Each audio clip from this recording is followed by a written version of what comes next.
Para sobat Verbum Domini yang dirahmati Tuhan, selamat pagi untukmu semua.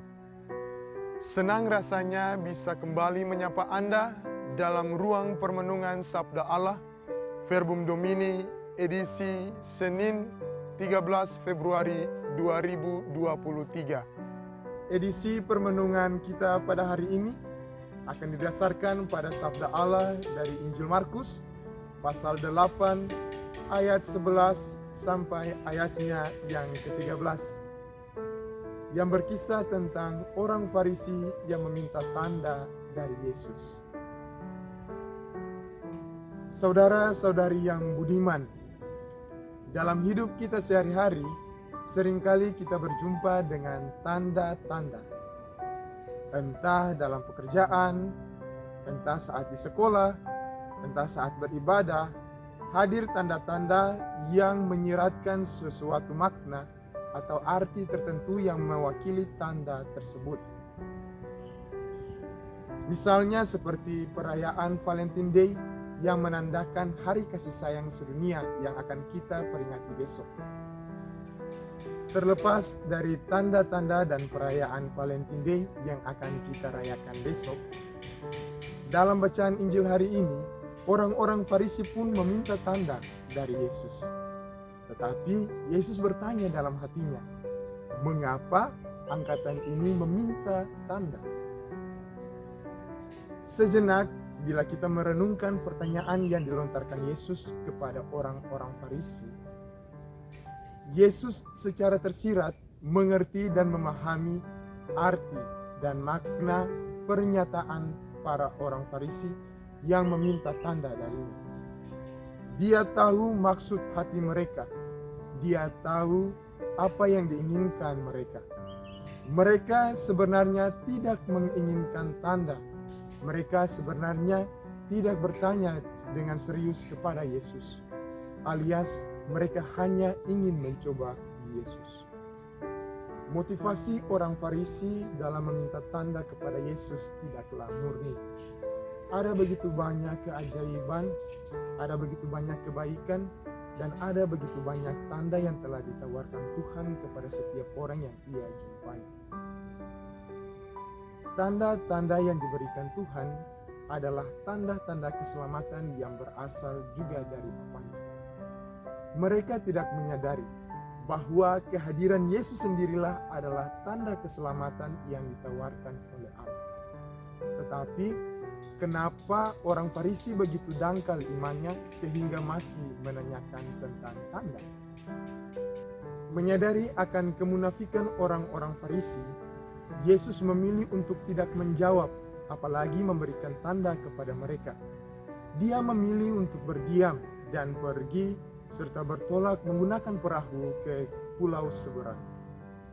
Di balik penolakan Yesus terhadap orang-orang Farisi yang meminta tanda, tersirat suatu pembelajaran yang begitu baik yang dapat kita pelajari bersama. Yesus menginginkan agar orang Farisi dan juga kita memiliki iman yang dewasa dan matang. Salah satu bentuk kedewasaan dalam iman ialah tidak meminta tanda. Karena keberimanan kita perlu didasarkan pada suatu kesadaran yang hakiki. Kita hendaknya menyadari akan kehadiran Tuhan tanpa adanya tanda. Ini berarti bahwa kita diminta untuk senantiasa meyakini akan kuasa Allah dan menyerahkan diri secara total pada penyelenggaraannya yang kudus. Dalam banyak kesempatan, kita seringkali bergumul dan menuntut tanda dari Tuhan kepada kita. Pergumulan yang kita alami seringkali memaksa kita untuk meminta sesuatu dari Tuhan. Terkadang, sadar atau tidak, kita mengalami degradasi iman ketika kita menuntut tanda dari Tuhan. Kenapa? Sebab pada hakikatnya, hidup dan ketergantungan kita pada Tuhan tidak harus selamanya berdasar pada tanda. Tuhan telah terlebih dahulu menyatakan kuasanya kepada kita. Dia telah terlebih dahulu menyatakan tanda yang begitu mengagumkan, yakni kehadirannya sendiri di dunia. Saudara-saudari yang terkasih dalam Kristus Yesus, iman yang benar adalah iman yang bersandar pada Kristus. Iman yang benar tidak semestinya meminta tanda. Kita perlu belajar dari sikap kemunafikan orang-orang Farisi yang sengaja meminta tanda pada Tuhan, padahal mereka memiliki niat yang tidak murni dan keburukan sikap yang mereka tunjukkan kepada Tuhan untuk menjebaknya supaya dia jatuh dan dipersalahkan oleh banyak orang. Jika kita masih terjebak dalam sikap seperti orang Farisi, sejatinya kita masih memiliki iman yang kekanak-kanakan.